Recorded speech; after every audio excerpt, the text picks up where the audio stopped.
दूसरी तरफ से कहा जा रहा है कि विकास के नाम पर हम वोट मांगेंगे, बताएंगे कि 20 साल पहले किस तरह का, अभी सम्राट चौधरी अपनी बात कह रहे थे कि 20 साल पहले कैसा बिहार था और आज किस तरह का बिहार है। सम्राट चौधरी कहाँ पे थे? उनके पिताजी, उनकी माताजी कहाँ से आई हैं? हाँ, उसी बिहार से आई हैं ना। लालू जी की प्रोडक्ट है ना ये लोग। हाँ, तो बदलाव इस बार प्रधानमंत्री जी ने क्या बोला? हाँ, ये लोग तो आतंकवाद फैलाने का बात कर रहे थे ना, कट्टा की बात कर रहे हैं। ललन सिंह जी ने क्या बोला? हाँ, कि गरीबों को मत का अधिकार प्रयोग मत करने देना, जो एनडीए को नहीं वोट दे उसको घर में बंद करके रखना। हाँ, तो ये कौन सा राज है? अब ये तो जनता को डिसाइड करना होगा कि ये कौन सा राज चल रहा है। मोकामा में क्या हुआ? हाँ, मोकामा में क्या हुआ? कौन सा राज था? तो ये जनता, हमारी बिहार की जनता देख रही है और इस बार इनको सबक सिखाएगी। और जिस तरह का सवाल गिरिराज सिंह कह रहे बुर्का की वीडियो रिकॉर्डिंग क्यों नहीं होनी चाहिए? जब आपको सरकार की सुविधाएं चाहिए तब तो आप बुर्का उठाते हैं और जब पहचान की बात आती है तब नहीं उठा रहे। उनके बारे में हम क्या बोले गिरिराज जी के लिए? हाँ, वो केंद्र में मंत्री हैं। बिहार के लिए इन्होंने क्या किया सिवाय सिर्फ दंगा फसाद फैलाने का, धर्म को धर्म से लड़ाने का? हाँ, इंसानियत नाम की कोई चीज नहीं है। हाँ, तो इन लोगों का क्या, ये अपना झटका मीट बेचते रहें, जो बेचना बेचते रहें। ये तो मीट का दुकान खोल करके बैठे हुए हैं। हाँ, तो उनको क्या बोलना है? पहले वो अपना हिसाब देना कि इतने साल से केंद्र में मंत्री भी हैं, तो इन्होंने बिहार के लिए क्या किया? सिवाय नफरती बोलने के अलावा इनको कुछ नहीं आता है। एक आखिरी सवाल है, तेज प्रताप भाई हैं आपके, आज उनकी सीट पर भी तो बात हो चुकी है ना। भाई है मेरा, भाई को आशीर्वाद है मेरा। अब आपके घर में भाई है तो भाई को आप आशीर्वाद दीजिएगा कि बद्दुआ दीजिएगा? बिल्कुल देंगे। हाँ, तो फिर सवाल को फिर जवाब भी, मतलब कि आप जब जवाब भी आपके पास है, सवाल भी आपके पास है, तो फिर फालतू का बात क्यों पूछना? हाँ, चलिए धन्यवाद हमारे साथ बात करने के लिए रोहिणी आचार्य। और सीधे तौर पर उनका कहना है कि बीजेपी या एनडीए जो बातें कहती है, आज तक बिहार के लिए इन्होंने क्या किया है? जनता को सोचना होगा कि आखिर आज अपने मताधिकार का प्रयोग कर बिहार के लिए क्या सोच रहे हैं, बिहार की बेहतरी के लिए क्या सोच रहे हैं, और वही सोचकर आज अपने वोट का इस्तेमाल करें। कैमरा पर्सन इमरान के साथ रंजीता झा, टाइम्स नाउ नव भारत, पटना। तो रंजीता को आप सुन रहे थे, रोहिणी आचार्य से बातचीत कर रही थी। तेज प्रताप को लेकर भी उन्होंने सवाल किया, गिरिराज सिंह को भी लेकर सवाल किया। अब दरअसल गिरिराज सिंह को लेकर सवाल क्यों हुआ? बिहार विधानसभा चुनाव में वोटिंग के बीच गिरिराज सिंह का बड़ा बयान इससे पहले सामने आया। उन्होंने बुर्का पहनकर वोटिंग को लेकर सवाल उठाए। बुर्के की आड़ में फर्जी वोटिंग हो रही है। गिरिराज सिंह ने बुर्के से वोटिंग पर सवाल उठाए, जिसके बाद ये बयान सुर्खियां बटोरने लगा, जिसको लेकर रंजीता बातचीत कर रही थी।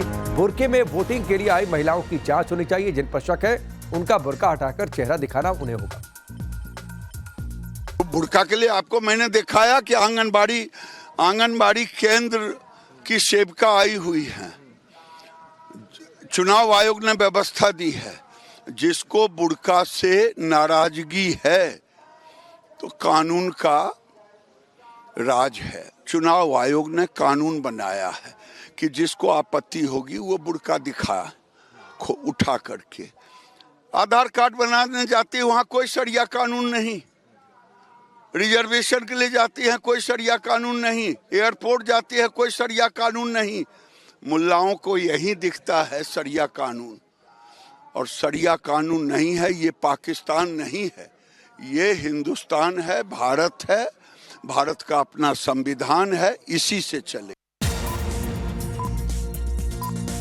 और अब बड़ी खबर है, बख्तियारपुर के लिए रवाना हो चुके हैं नीतीश कुमार। वहां पर मतदान करेंगे।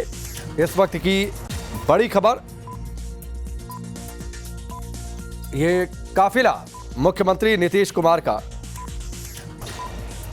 और साकेत हमारे साथ जुड़ चुके हैं। सीधे उनका रुख करते हैं। साकेत, नीतीश कुमार अब से थोड़ी देर में पहुंचने वाले हैं, लेकिन इन सबके बीच बड़ा सवाल यही कि नीतीश कुमार के फेवर में क्या ये पूरी बातें रहेंगी, पूरी चुनावी प्रक्रिया? प्रधानमंत्री ने कहा कि जो शुरुआती ट्रेंड देखने को मिल रहा है उसके हिसाब से बहुमत मिल रहा है, एक बार फिर से सरकार बनेगी। अपडेट आपके पास क्या है बख्तियारपुर से?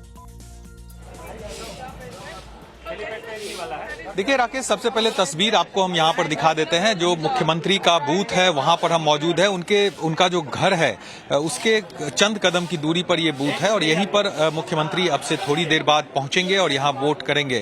उनकी सुरक्षा कर्मी जो है वो आप तस्वीरों में देख सकते हैं, बड़ी संख्या में यहाँ पर मौजूद है। जो सुरक्षा व्यवस्था है उसकी देखरेख यहाँ पर किया जा रहा है पुलिस प्रशासन और उनके सिक्योरिटी गार्ड्स की तरफ से। लेकिन ये बूथ आप देखिए, इसी बूथ पर अब से थोड़ी देर बाद मुख्यमंत्री नीतीश कुमार अपना वोट कास्ट करेंगे और सुबह से मैं यहाँ पर मौजूद हूँ।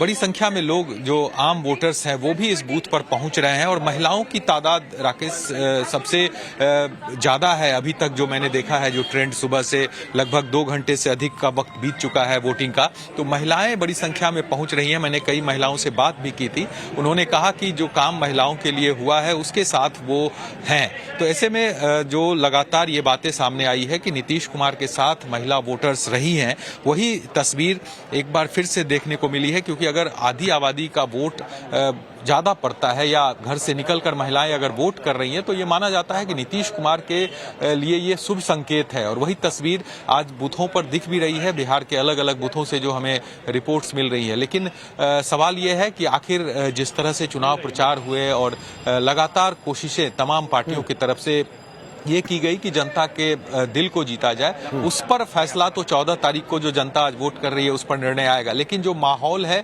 उसको देखकर ये कह सकते हैं कि स्थिति जो है वो आप देखिए, इधर भी एक बार दिखाइए, देखिए खाली महिला वोटर्स जो है वो आपको बूथों पर आती हुई दिखेंगी। और ये मुख्यमंत्री के गृह क्षेत्र का ये पूरा बूथ है और यहाँ पर इस तरह से बड़ी तादाद में महिलाओं का पहुंचना, ये कह सकते हैं कि एक बार मैं कोशिश करता हूँ यहाँ पर कुछ महिलाओं से एक बार बात करने की। सुबह ये लोग पहुंची हैं। चाची, आप लोग सुबह सुबह वोट करने आई हैं घर का काम धाम छोड़ के? हाँ सर। पहले वोट ही करना है? हाँ, पहले वोटिंग, पहले काम बाद में होगा। काम बाद में क्या लग रहा है महिलाओं का क्या एजेंडा है, क्या मुद्दा है इस बार महिलाओं के लिए? आप लोग क्या सोच के, जहन में क्या बात चल रहा है? देखिए कोई बोल नहीं रही है, लेकिन महिला वोटर्स की जो तादाद है वो यहाँ पर दिख रही है। कुछ पुरुष भी है, युवा है, यूथ है। आप लोग वोट करने आए हैं, क्या मुद्दा है युवाओं का? सर हमारे लिए तो एजुकेशन बहुत जरूरी है ये सब का। और जहाँ तक अभी हम देख रहे हैं कि अभी पूरे स्टेट में, इंडिया में सबसे पीछे भी बिहार ही है। तो इसको देख के, और पहली बात तो बिहार का युवा को तो पहले एक्टिव होना पड़ेगा बिहार को आगे बढ़ाने के लिए। तो उसी को देख के, और जातिवाद से तो अभी हम लोग को दूर है। पहले का कितनी राजनीति हम लोग देख चुके बिहार में कि जात पे नाम पे लड़वाना हो जाता है, फिर जात के नाम पे यहाँ पे वोट बन जाता है और इसके वजह से फिर बाहर में भी इम्पैक्ट बहुत खराब पड़ता है। बिल्कुल, तो जातीयता नहीं होनी चाहिए ये कह रहे हैं। आप लोग वोट करने आए हैं, मुख्यमंत्री जी का ये गृह क्षेत्र भी है, कितना महत्वपूर्ण है और क्या कुछ मुद्दे हैं इस बार इस क्षेत्र में? ये काम तो करबे किए हैं।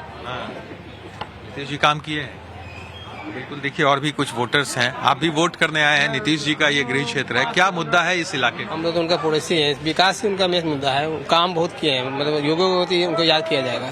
बहुत काम हुआ है, देख मन खुश होगा, सब बहुत विकास हुआ है। बहुत काम विकास हुआ है। यहाँ का गंगा जी को अच्छा बना दिए हैं, पूरा बैठने के लिए, खेलने के लिए बहुत सब कुछ तो बनाया है। कॉलेज, बहुत इंजीनियरिंग कॉलेज, सेंट्रल स्कूल, बहुत कुछ हुआ है यहाँ पर देखने। ये वोटर्स हैं जो यहाँ पर वोट करने के लिए पहुंचे हैं और विकास को लेकर एक बड़ा मुद्दा हर बार विधानसभा चुनाव में हो या लोकसभा चुनाव में हो वो देखने को मिलता है। अब लोग विकास देखना चाहते हैं और उसी को लेकर बूथों पर ये लोग पहुंचते हैं वोट करने के लिए।